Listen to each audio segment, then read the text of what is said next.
a través de la televisión. Oye, tuvimos un fin de semana entretenido, ¿cierto? Con un José Antonio Kast. Yo no sé si decirle José Antonio o José Kast. No sé si hacer como Donald Trump o no. Pero José Antonio Kast estuvo en Estados Unidos. Después llega a La Moneda, algo le pasó en el avión y se junta con Boric. Y parece que todo se arregló en el matrimonio Boric-Kast, ¿cierto? Y se viene un cambio de mando todo tranquilo. Fernando Wilson, ¿cómo estás? Bienvenido, buenos días. Hola, buenos días. Muchas gracias por la invitación, como siempre. Oye, Fernando, estamos analizando el viaje de Kast a Estados Unidos. Nosotros lo tiramos con ironía, con humor, porque tenemos que ponerlo en todos los aspectos. Pero tú viste este video, está en nuestro Instagram, tiene más de 300.000 reproducciones en Instagram. Cuando llega José Antonio Kast, es el primero que se acerca y después como que no se mueve y lo tratan de mover. ¿Cómo interpretas tú ese movimiento? ¿Cómo no se va a dar cuenta Kast que tiene que salir atrás?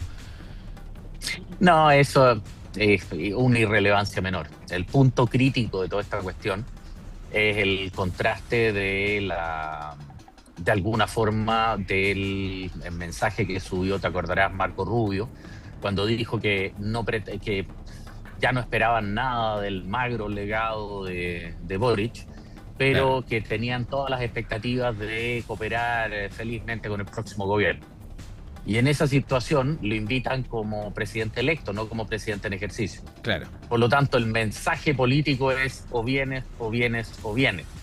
Todo lo demás es secundario, digamos, y son tonteras que sirven para Twitter o para la red. Pero en términos estrictos, ¿ganó Chile con ir a ese viaje a Estados Unidos? Sí. O sea, a ver, Chile llevaba, bajo la administración Boric, una dinámica de alejamiento multidimensional respecto a la equidistancia que siempre habíamos mantenido entre Chile y Estados Unidos. Las 6 ocasiones públicas en las que el presidente atacó, porque en algunos casos fueron insultos personales, a Donald Trump, el hecho de que en algún momento se hubiese planteado explícitamente no ratificar el TPP-11, el CPTPP, cuando se recibió a Josep Borrell, en esa época secretario de Relaciones Exteriores de la Unión Europea, y las respuestas de actualizar y renovar el TLC con Europa fueron ambivalentes. Hubo mensajes demasiado, bueno, qué decir de todo el tema de Israel y sobre todo cuando llamó Marco Rubio con el tema, te acordarás, antes de la cuenta pública del año pasado, donde se esperaba anunciar la ruptura de relaciones y bueno, eso fue suspendido y detenido. De alguna manera, Chile tenía que recuperar la equidistancia. Bueno, y el asunto del cable. Un detalle que se ha olvidado mucho del cable no tiene que ver con los dimes y diretes de quién lo firmó, cuánto lo firmó, etcétera, sino que al contrario de todas las acciones de licitaciones de grandes obras públicas chilenas, no se licitó, sino que se asignó unilateralmente gobierno a gobierno. Eso siempre había sido rechazado por Chile a todos los que ofrecían. Y por lo tanto eso era la raya, esa fue la gota que derramó el vaso y que generó el tema de la suspensión de visas, etcétera. Y esto era una buena mía. Ahora, Fernando, cuando uno lee la segunda lectura, mira, tenemos el video, ¿cierto, Claudio Brito? Nuestro equipo de producción. Mira, escuchemos las declaraciones, el doblaje es de Mega. Tenemos el video donde habla Donald Trump y cómo se refiere a Kast y cómo se refiere a Chile. Y aquí quiero que analicemos la mirada. Escuchamos a Donald Trump. Está aquí el presidente electo de Chile, José Kast. Felicidades. Ese fue un apoyo. Me encanta cuando doy apoyo a las personas, porque saben, no pierden. No sé, creo que sería ilegal.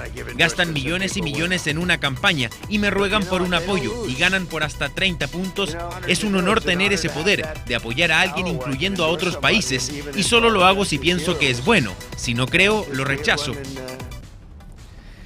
Cuando Trump dice, cuando me ruegan el apoyo, ¿cierto? Y dice, y ganan... Bueno, no se le pidió. Sí, ahora... Pero no es minimizar el triunfo, no es minimizar también, no solamente a la figura de nuestro presidente electo, sino que también al país. Pero, a ver, si esto es un trumpismo estándar, fíjate cómo se ha referido a Macron. De Keir Starmer dijo que estaba desilusionado de Inglaterra, que ya no era un Winston Churchill. De Pedro Sánchez dijo que no quería tener nada que ver con España. Y todo eso el mismo Bueno, pero día, por eso tenemos que aguantárselo, Fernando, porque es Trump. Lamentablemente es la realidad de la vida y es como un emperador romano que dice lo que dice. Ahora, siempre tienes la oportunidad de enojarte, de seguir las viejas dos éticas, digamos, que presentaba Max Weber, la ética de la responsabilidad y la ética de la dignidad, digamos, y tú siempre puedes indignarte, levantarte e irte y pagar las consecuencias, o por el contrario, asumir la responsabilidad que representa dirigir un país y que en este momento tenemos una política exterior fuertemente desbalanceada con Estados Unidos. Creo yo que después de los 6... Fernando, pero si bien está desbalanceada con Estados Unidos, ¿no también demuestra que Gabriel Boric de una u otra manera tuvo más pantalones para manejar la situación con Trump? No, para nada. De hecho, el hecho concreto es que cuando apenas lo amenazaron, retiró el decreto del cable. Pero obvio, pues, o sea, ahí está. O sea, el hecho concreto es que hubo un decreto que se firmó el 25 de enero y se retiró el 27. ¿Qué más nítido que eso, digamos? O sea, qué más nítido que en el fondo Donald Trump amenaza y Boric se asusta. En el fondo es eso. A ver, cualquier presidente del mundo se asusta. Y Chile, tenemos que recordar una cosa. Sí, China es nuestro principal cliente, pero Estados Unidos es por lejos nuestro principal inversionista. Y por lo tanto se da la paradoja que mucho del cobre que Chile exporta a China viene de minas desarrolladas y explotadas por capitales anglosajones, norteamericanos, etcétera. Exacto. Por lo tanto, yo creo que es buena la medida que tú dijiste. China es nuestro mayor comprador, pero nuestro mayor inversionista de Estados Unidos. Muy buena jugada. Paseo, muy bueno. No, está muy bien descrito. Es que yo creo que cualquiera lo entiende. O sea, China es nuestro mejor cliente, estoy de acuerdo, pero sin Estados Unidos no tengo cómo venderle a China. Estamos con cosas. No tengo, claro, o sea, esa es la cosa. Entonces, otro dato, Codelco solamente exporta el 20% del cobre que exporta Chile. Sí. Y si bien es cierto, exporta el 60% de su cobre a China, el resto es Anglo American, Barrick, bueno, todas las demás grandes cupríferas. Son capitales norteamericanas. Ahora, Fernando, estamos con Fernando Wilson, académico de la Universidad Adolfo Ibáñez. Ahora, se baja Kast del avión y parece que ahora sí tenía guardado el teléfono de Boric, porque ahora lo guardó. Hay veces que antes no lo tenía guardado, porque decía que era número desconocido. No, dicen que fue a través de los jefes de gabinete. Pero la vez pasada también fue lo mismo. O sea, descartamos que Kast haya guardado el teléfono de Boric. Es que, a ver, perdón. Hace mucho rato atrás que ningún presidente llama personalmente desde su celular a otro presidente. O sea, asumamos que hace cuántos meses José Antonio Kast, asumamos entonces que mintió. Boric, asumimos que mintió Kast cuando dijo que no sabía que lo estaba llamando el presidente. Digamos, un mensaje, una mentira blanca de ambos lados, porque que Boric haya dicho yo lo llamé, con todo el respeto al caso, pero no puedo creer que el presidente de la República esté con un teléfono llamando y que lo dejen en visto. O sea, yo conozco parlamentarios, no voy a decir quién, pero en algún minuto yo estaba con un parlamentario que ve el teléfono y dice, me está llamando el presidente. Y contestó, y era el presidente. Con todo el respeto del caso... Ya, no importa, pero lo importante es que se comunicaron y se juntaron, Fernando. ¿Qué simboliza? Y se abuenaron. ¿Qué significa este símbolo que entregan justamente Boric y Kast este domingo? A ver, en términos prácticos ya habían satisfecho a sus dos barras bravas. Digamos, se tiraron las cosas, digamos, rompieron. Y cuando el efecto comenzó a ser más perjudicial que beneficioso, se coordinó una reunión nueva y se planteó como que había que mostrarles, es decir, ambos salvaron la cara. Boric invitó, Kast aceptó y ahora son amigos para el evento del 11 de marzo. Es decir, para pasado mañana. Es decir, de alguna forma se le hizo el guiño a las barras bravas de ambas candidaturas, de ambos liderazgos, y ambos vuelven. Hay la teoría que hay varios analistas que la están presentando, que es que de alguna manera Kast y Boric son un binomio que se necesitan mutuamente, porque cuando se atacan mutuamente ambos crecen, porque refuerzan sus extremos y sus sectores duros. Mira, muy buen análisis, claro, porque en el fondo justamente aquel día yo creo que ambas figuras se vieron fortalecidas. Tanto Boric, por la gente decía, no, muy bien, mira Boric como no le aguantó ni una Kast. Y por otro, mira, Kast no le aguantó ni una Boric. Pero en el fondo, claro, lo que estábamos quizás al medio, miramos, decíamos esto, decía, oye, ya, pues déjense de pelear. Quedamos como jamón de en sándwich. Chile. Exacto. Sí. Exacto. Bueno, y en términos estrictos, yo hace mucho tiempo atrás dejé de creer la primera lectura o la primera plataforma, y uno comienza a tratar de buscar. Y hay un viejo consejo de análisis político que se lo leí en su momento a Napoleón. ¿Quién se beneficia de esto? ¿Quién se beneficia de las circunstancias? Bueno, ambos presidentes salen reforzados, logran superar el tema. Todo el mundo está hablando de la reunión, el cable chino pasó a segundo plano, y estamos todos felices por el 11. Porque, y esto entiéndase en el buen sentido de la palabra, la prensa chilena es monocrisis, es capaz de manejar un solo tema a la vez. Entonces, por lo tanto, cuando llega un tema nuevo, el anterior se abandona. tenemos monoproductores, monoconductores, monodirectores, tenemos todos monos. Oiga, Fernando, Monocrisis. monocrisis. La expectación a este cambio de mando que vamos a tener en 48 horas más, y que tú también vas a ser parte de nuestra transmisión, ¿cierto? Que vamos a estar ahí atentos todo este día miércoles. Vamos a partir a las 7 de la mañana hasta todo nuestro equipo de producción. Camila va a estar en el Congreso, Daniel Zunino ahí va a estar en el Cerro Castillo, vamos a estar también en Todo la Armonía repartido. en la tarde, todos repartidos. Fernando, a ver, independiente, porque todos le tratan de subir el pelo al cambio de mando que tuvo el anterior, pero estuve mirando y estuve haciendo un comparativo el fin de semana de las personas que han venido a otros cambios de mando, y sabes que la OPE parece que tiene razón. Las expectativas generadas de este cambio de mando en relación a presidentes que vienen y también a delegaciones, esta es una de las más relevantes de los últimos cambios de mando que ha habido en Chile, partiendo por la presencia, por ejemplo, del presidente de Brasil, ¿o no? Absolutamente, y es porque no solamente de alguna forma se cierra un ciclo muy traumático para Chile, sino que también para la región. Chile era el país institucionalmente ordenado que primero tiene un estallido, luego llega a la presidencia un liderazgo joven que venía a refundar el país, pero luego se produce la sucesión de eventos, los rechazos a los dos proyectos constitucionales, y finalmente este presidente que venía a refundar Chile termina congratulándose de que ha devuelto la normalidad al país. Y finalmente triunfa un candidato de la postura en las antípodas, digamos. Exacto. Por lo tanto, es importante. Ahora, la venida de Lula, naturalmente, es porque él mismo enfrenta un escenario bastante complicado de reelección en Brasil, pero también porque después de la muy cariñosa reunión que tuvieron en la reunión del Caribe, en la cumbre del Caribe, Lula hizo o participó de la maniobra de la presentación de la candidatura de Michelle Bachelet, a espaldas, todo parece indicar, no tenemos la confirmación, de José Antonio Kast. Todo parecería indicar que Kast no fue informado por Lula que Brasil iba a apoyar esa candidatura. Por lo tanto, también hay que restañar algunas heridas, porque hay algunos sentimientos cochinos que cobrar. ¿Cómo se va a sostener la candidatura de Michelle Bachelet posterior al 11, cuando asuma José Antonio? Es también la presencia de Lula da Silva, porque en el fondo, hoy día la candidata Michelle Bachelet no solamente es la candidata de Chile o del Estado, es de México y de Brasil. Podría ser que a lo mejor Chile le quita el respaldo a Bachelet, pero se siga manteniendo el nombre Bachelet respaldada por Brasil y México. ¿Se puede dar ese escenario? A ver, es posible, pero altamente improbable. Lo más probable es que, transmitida la visión de Chile, en términos alguna negociación se produjera para eventualmente bajarla. O por el contrario, lo que yo tiendo a creer que sea más probable es que su candidatura se deje, pero no reciba ningún apoyo real de parte del gobierno de José Antonio Kast, porque en términos estrictos sus posibilidades reales de victoria son marginales. Está claro que el candidato de Estados Unidos es Rebecca Greenspan y en menor grado Rafael Grossi.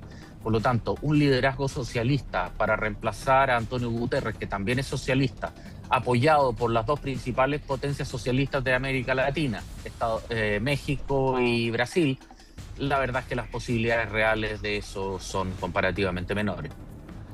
Exactamente, sí, o sea, la tiene pesada entonces la mirada justamente de ahí, de la visión del futuro de Michelle Bachelet en la ONU, prácticamente una candidatura que no tiene mucho destino, que era lo que siempre dijo Arturo Esquella. Ahora, para ser sincero, tiendo a pensar que lo más probable es que del gobierno actual se converse con ella y se trate de que se baje. Y ahí está la gran interrogante de si va a insistir en bajar, si va a insistir en seguir o no. Recordemos que el presupuesto que deja Gabriel Boric en la Cancillería para apoyar su campaña son 50 millones de pesos, que son, no sé, 15, 20 pasajes de avión en primera, digamos, no es más que eso. O sea, a ver, para serte sincero y develando la situación, normalmente las candidaturas a cualquier cargo internacional se producen a través de intercambio de apoyo. Es decir, yo voto por ti en esta a cambio que tú me des apoyos en otras circunstancias. El problema que tiene en este minuto es que Chile, por más que esté tratando de cosechar apoyos de distintos países, el otro día se reunía la propia Michelle Bachelet con el canciller de Vietnam, etcétera. El hecho concreto es qué es lo que puede ofrecer Michelle Bachelet que amarre al gobierno chileno para apoyar candidatos de los países con los que está conversando a cambio de apuntalar a Bachelet. No sé, al final del día ni siquiera es la plata de los pasajes, digamos, ni siquiera el dinero, sino que más bien en qué puede Michelle Bachelet comprometer a la Cancillería de José Antonio Kast de ceder cargos en los que ellos querrían tener presencia.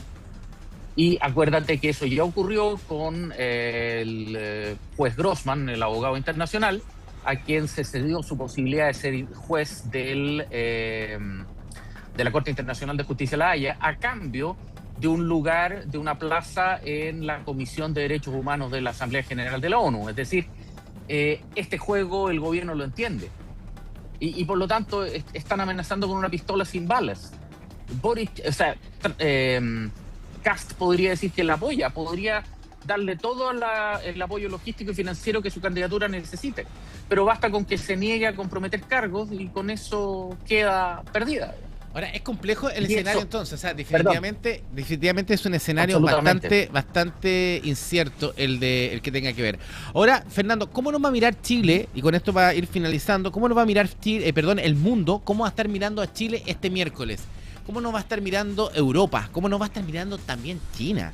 O sea, China nos está mirando de una postura bastante especial, distinta. Yo creo que China nos va a mirar de unos ojos distintos con un Kast presidente más amigo que Trump, ¿o no? ¿Cómo nos va a ver el mundo? Europa y China, sobre todo. Fíjate que la semana pasada, al mismo tiempo que estaba viajando José Antonio Kast a Miami, había una delegación del Partido Republicano viajando a China, liderada por su vicepresidenta, secretaria general, Ruth Hurtado. Y los chinos se dieron pero no es lo mismo Ruth Hurtado en China que Kast con Trump. Cuidado, eso tiene un nivelador. La nivelación fue que la invitación no la hizo la Cancillería china, la hizo el Partido Comunista chino. Es decir, el Partido Republicano tuvo que tragarse el sapo de aceptarle una invitación al PC chino, ir y sonreír en la foto. Ahí no sabíamos de esa reunión, Fernando. No se había conocido mucho. Bueno, fue pública y entonces, ¿por qué la prensa no lo siguió? Pues si un profesor de Viña sabe, ¿cómo no saben ustedes? Lo vamos a seguir, Fernando, lo vamos a seguir porque no teníamos idea. Absolutamente. Y esta reunión del Partido Comunista, ¿con qué fin invita? Entonces, o sea, los chinos se quieren llevar bien con Kast también. Pero por supuesto, pues los chinos no rompieron relaciones con Pinochet. Negocios son negocios y no buenas razones. Ahora, en esa situación a nadie le interesa una pelea menor, sabiendo el escenario y el tipo de relaciones que hay entre Estados Unidos y China. A ver, aquí hay un punto, Jorge, que es fundamental de entender. Estados Unidos hoy día ya no es una potencia manufacturera, ya no fabrica cosas, es una potencia de innovación, inventa cosas. Claro. Estados Unidos necesita un país que le fabrique las cosas que inventa, y ese país es China. Eso lleva, lo hemos conversado antes, a la teoría del matrimonio mal avenido. Es decir, China y Estados Unidos se cargan, se detestan, pero uno no puede sobrevivir sin el otro. Sin el otro, son un matrimonio por conveniencia. Bueno, en esa situación, las distintas estrategias de seguridad nacional americana dicen que no tienen ningún problema con que se le exporten minerales y commodities, materias primas, a China, porque se necesita. Es evidente que Chile no le va a exportar cobre a Estados Unidos, que primero produce y segundo ya no fabrica masas de cosas para exportar al mundo global. Estados Unidos sabe que para que sus inventos puedan ser producidos y exportados al mundo, tienen que ser producidos por China y por lo tanto Chile tiene que exportarles cobre, litio y todo. De hecho, China es nuestro principal comprador en todo excepto salmones. Exactamente, bueno, por eso te agradecemos tanto y por eso, bueno, académico, tenemos que tenerte acá porque tú nos contextualizas y nos explicas exactamente lo que está pasando, así que ya sabemos, y buena esta información de Ruth Hurtado con los comunistas en China, o sea, en el fondo China son como los comunistas más pragmáticos, ¿cierto? A ver, ¿por qué? Si yo fuera chino sería comunista, sinceros. dijo el otro. Seamos sinceros, China ya no es comunista, eso es simplemente una estética. Ellos usaron el comunismo simplemente para justificar lo que eran las visiones filosóficas de colectivismo y autoridad vertical de Lao Tse y Confucio. Hoy día, por paradójico que sea, se usa como con ironía y sarcasmo, China es un totalitarismo de mercado o un neoliberalismo totalitario. Ese me gusta. Es decir, el segundo neoliberalismo totalitario. Porque básicamente mantienen un sistema de partido único, autoritarismo total, etcétera, pero o sea, todas las empresas son del Estado, pero tienen que competir entre sí. Sí, no, es decir, al final del día es un modo sui generis que tú no puedes reducir a un marxismo clásico. O sea, tú no puedes comparar Cuba con Chile. No. Son criaturas totalmente diferentes. No, es muy cierto. Y es muy bueno y por eso habla muy bien también este encuentro de Boris Kass este domingo. Habla muy bien de que existe una comisión del Partido Republicano que vaya a hablar con los comunistas y yo creo en China, y también creo que nos da tranquilidad que vamos a tener un cambio de mando a la altura como Chile se merece, Fernando. Nos vemos el miércoles. Hay gente madura que finalmente está prevaleciendo sobre las rabias y las pataletas. Jorge, un gusto, por favor, y hasta la próxima. Hasta el miércoles. Fernando Wilson, académico de la Universidad Adolfo Ibáñez, como siempre, muy agradecido por estar en puranoticias.cl.